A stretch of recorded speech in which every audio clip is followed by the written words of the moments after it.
Hello there and welcome back to another edition of Silly Car Showdown. Today we are taking a look at the Alfa Romeo Stelvio, our first proper all-wheel drive car. We had the Unimog, but that doesn't really count. This car was requested by SM8FF15, catchy name. And yeah, this one was an interesting one, that's sort of why I picked it. I was not expecting the Stelvio, of all things, to get recommended, but I am very appreciative of it because I really do quite like the Stelvio. I know a lot of people will have a go at these performance SUVs, the influx of them, how many bloody versions of SUVs we have these days. But, you know, I've sort of gotten to the point now where I'm starting to accept the fact these things exist. And the Stelvio is probably my favourite of all of them because it's essentially a four-wheel drive Giulia Quadrifoglio with a 500 horsepower, which is a lot of power. However, we are probably not going to stick with the stock engine. Our engine options are the 5.2 litre V10, the V8 twin-turbo out of a Ferrari 488, and then we have the 458 V8. We are going to go for the V8 twin-turbo because it's a pretty unique engine swap. As always, there is no drivetrain swaps allowed in this series, so it must stay as it is, as there is also no Forza Aero allowed, so this car has to stick naked, so we shall leave it like that. Anyways, we will, as usual, stick on the Horizon compound tyres. 305s on the front is very impressive. 335s on the rear is even more impressive. And this is the first car we've had that actually has the option for the track width, so you can sort of increase the size of the tyres, get more tyre sort of mass down. It sort of improves the centre of gravity and whatnot, I believe. That's probably a really silly way of explaining it, but there you go. I'm not going to do it too much. I know the more you do it, the more PI probably would increase and the car would be faster, but I don't want the cars to look absolutely bloody ridiculous. So, I'll only do it one stage on the Stelvio. Anyways, moving on to the brakes. I don't actually know. Maybe I'll have to have a look into that. Jesus. Drop it like it's hot. This thing's definitely about the right height of the Giulia now, actually, which is pretty interesting. Anyways, we are, of course, going to want the roll cage, which is going to add a lot of weight, but we're going to remove a fair chunk of weight with the race weight reduction. This thing really does look quite... I don't know if it looks cool or weird, or a mixture of both, actually. It's sort of... yeah, it's quite cool, actually. It kind of looks like a Giulia wagon. I forgot the name of the car there for a second. Anyways, PI is actually going to be pretty darn strong. Can't say I was expecting much out. And we get to S2929.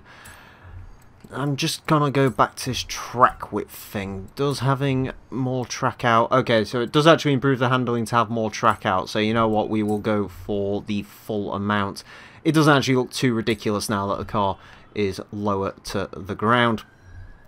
Yeah, it's a very peculiar looking vehicle, this, but, ooh, actually, I forgot to do the thing. We will have a quick look. We are up to 957 horsepower, 758 foot-pound torque, 3,462 pounds of weight, 2.5 seconds to 60, a top speed predicted in almost 230 miles per hour. That is a fair chunk of speed from a family SUV. Now, PI-wise, I'm not sure if this is actually the highest we've ever had, but it's certainly up there. The question is, what is it going to do against one of our leaderboard cars? More specifically, I think this thing could be targeting the GT40. Let's go find out if that's true or not.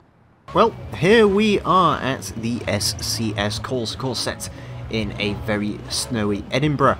The Alfa Romeo Stelvio is about to have 5 laps to set the best time it possibly can. Our current leader is the Ford GT40 EcoBoost with a 146.039. The Stelvio, well, it could very well end up beating that GT40 because it's all-wheel drive and also that launch.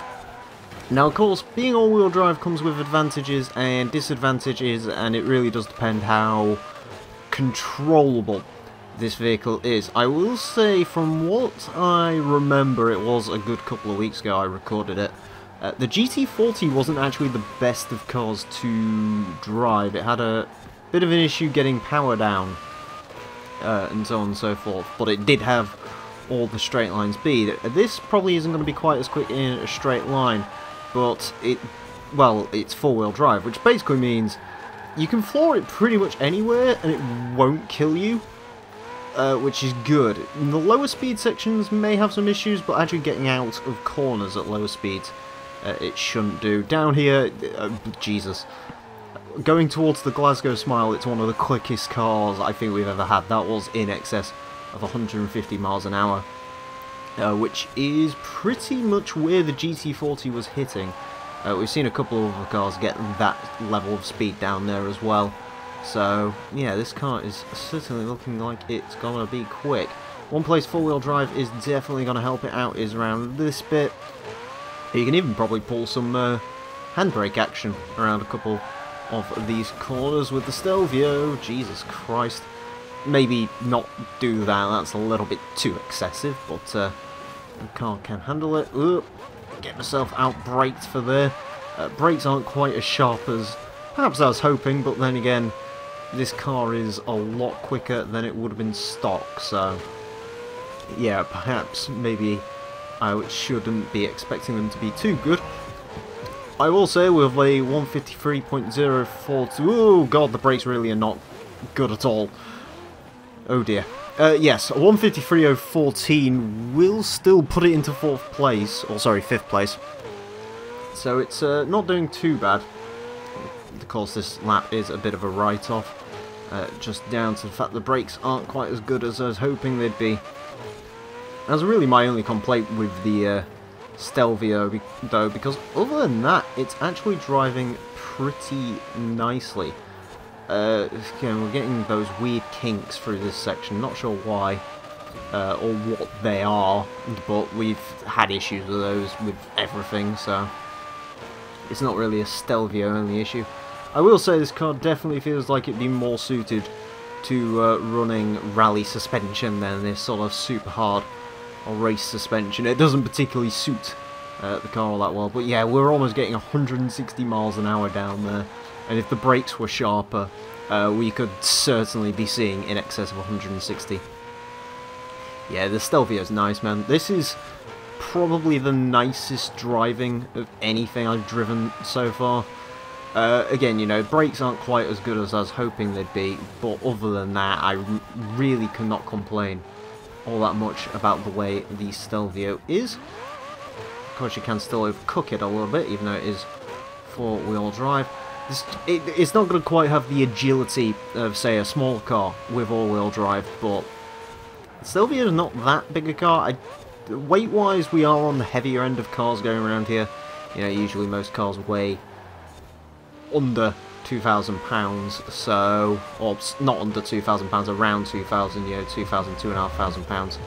So for this to come through weighing about 3.5, then yeah, it's a little bit on the extreme side. Anyways, we did actually get stopped for that. This lower speed section, it's quick out of the corners in, which makes up for the fact that it's not all that great handling at lower speeds. Again, just weight and size and mass of this thing is just not suited to lower speed areas. It's through this section this car really enjoys, because you can keep your foot planted pretty much all the way without any major precautions, which is nice. And yeah, up to pretty much this next section, it's all just great for the Stelvio, because the Stelvio can do what it does best, which is sort of mid-speed blowaways, where I don't have to worry about the rear end coming out, and also straight line, because yeah, it's quick in a straight line. Again, I think overall, if you was to race this against the GT40, the GT40 would probably win a drag race, but the Stelvio just gets so, because of that all-wheel drive system, it just gets so much of a better launch out of every corner, which means you can just be on the power more often. I think the EcoBoost GT40 and this actually have pretty similar power figures. The Stelvio is not actually getting as much power as I was expecting. I was actually expecting around about 1,000 horsepower from this. I mean, we're just under that, admittedly, but I was actually expecting more power, but nevertheless, we will make do with what we've got.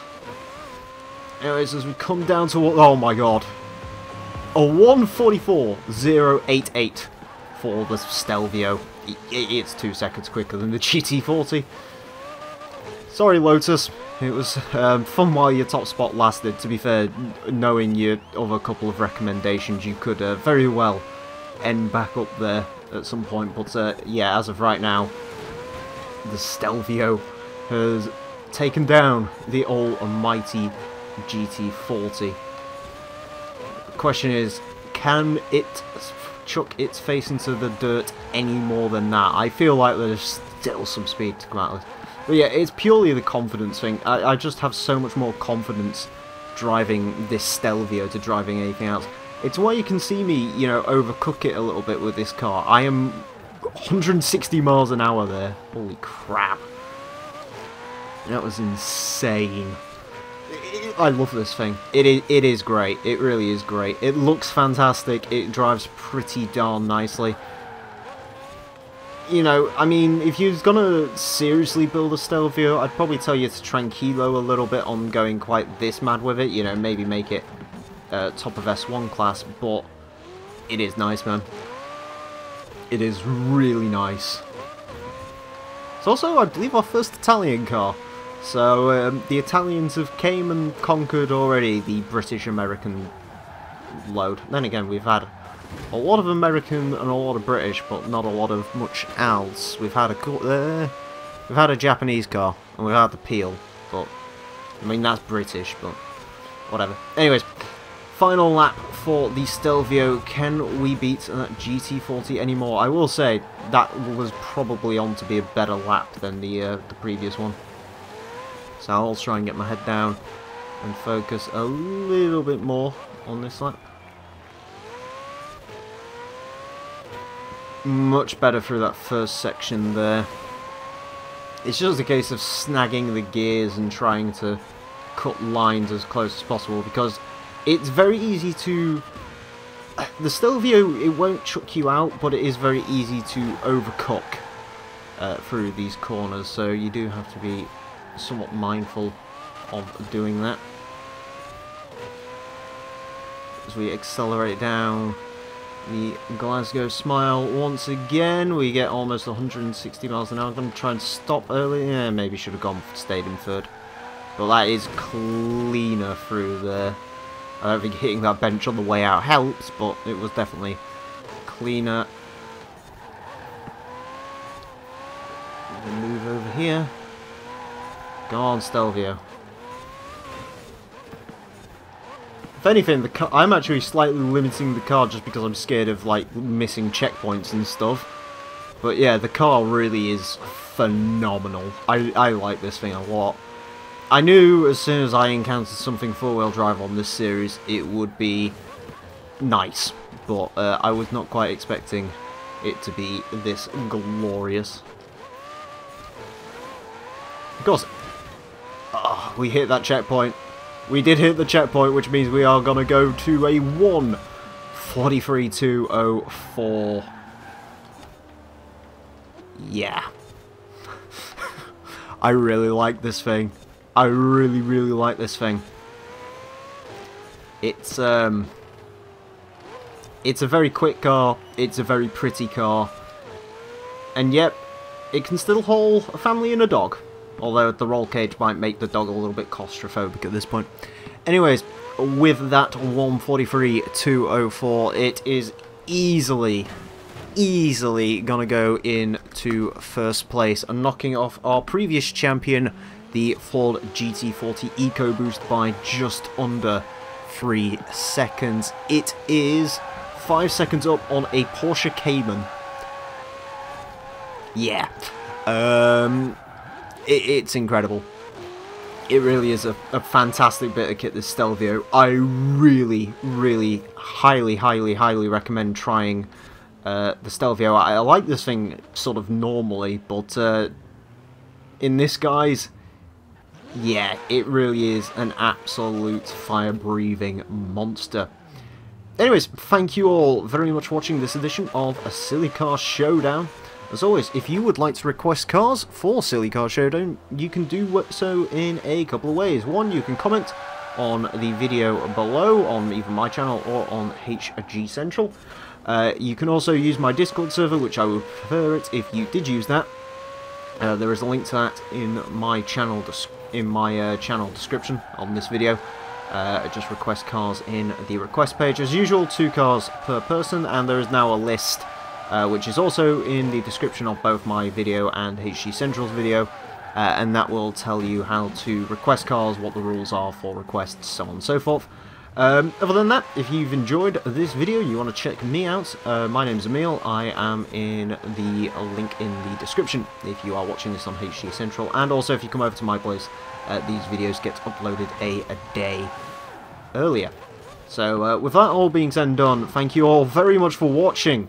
Make sure to use your Alfa Romeo Stelvios, trust in Italy, and yeah, farewell.